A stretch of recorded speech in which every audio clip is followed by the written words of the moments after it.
Hi, happy campers. We are back and we are estimating fractions and mixed numbers, and this coincides with Math Expressions Unit 1, Lesson 11.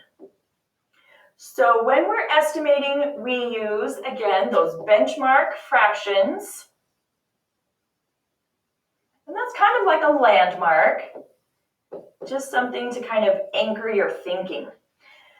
0, 1/2, and 1. So let's take the fraction, for instance, 5/8. Okay, on a number line, we put 0 at the beginning and 1 at the end. And halfway is going to be about right here. So to split this into eighths, we're going to go, there's my eighths, so this would be 1/8, 2/8, 3/8, 4/8, 5/8, and so on.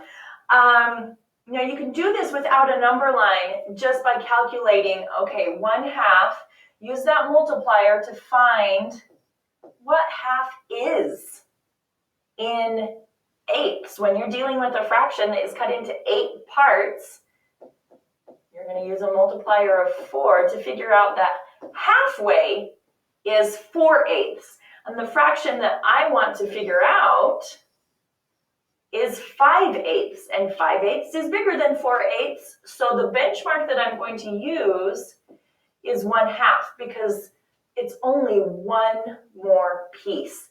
And instead of writing an equal sign, I'm going to write an estimation equal sign. It's a wavy equal sign. That's how I know that it's an estimate. So this fraction is closest to 1/2. So our estimate would be about 1/2.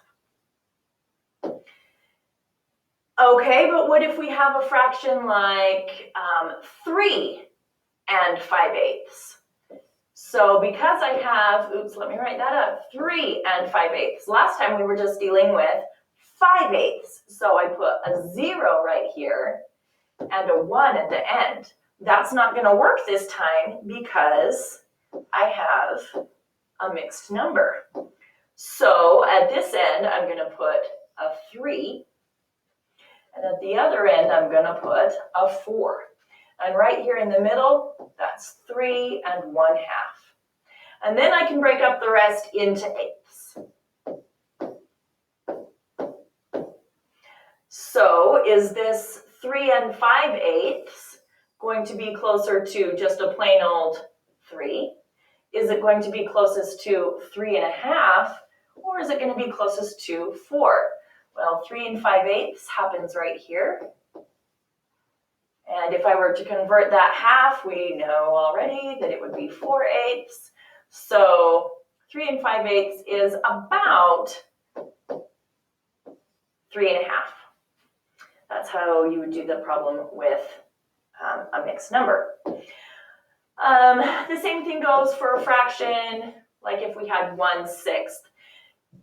Now, I'm going to use 0 and 1 as my endpoints this time because it's not a mixed number, it's just a regular fraction. And here's my 1/2 in the middle. There's my benchmarks. Now I can break the rest of the number line into sixths,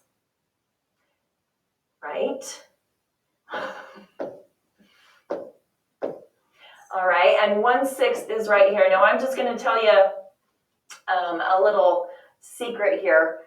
When your numerator and your denominator are really far apart, number 1 is the farthest you can get from 6 when you're dealing with a fraction. That should clue into you, that should be a red flag that, or a blue flag in this case, that fraction is really small. So 1/6 is going to be about 0 because it's really close to 0. And I can tell that just by looking because it's a unit fraction. The numerator is a 1, which means that that is the farthest you can get from your denominator, with the exception of 1/2, of course. And the same thing goes if we have that same fraction, but it's a mixed number now, 2 1/6. Instead of putting a 0 on this end, I'm going to put a 2. And instead of putting a 1 on this end, I'm going to put a 3. And here's my 2 1/2. Break it into sixths. And here's my 2 1/6 right here. And it's very close to 2. So it's about 2. My estimate is 2. Then we have, say, 4/5.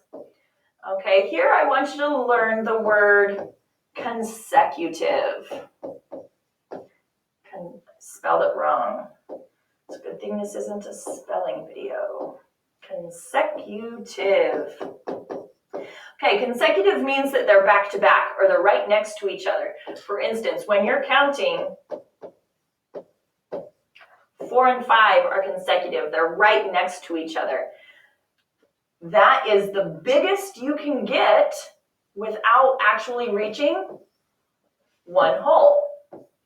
So that should start to clue into you that that's a really big fraction. 4/5 is right here. It's really close to 1 because those numbers are consecutive. So 4/5 is about 1. That's my final answer. Now, the same thing goes if that number 4/5 becomes a mixed number. Let's say it's 5 4/5. This isn't going to be a 0 anymore. It's going to be a 5. And this isn't going to be a 1 anymore. It's going to be a 6. There we go. And here we have 5 4/5. Oops, and this is actually 5 1/2. 5 4/5 is still closest to this end.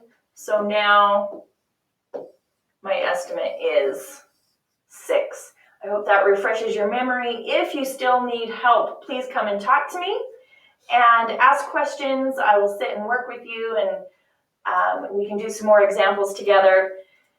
Have a great day.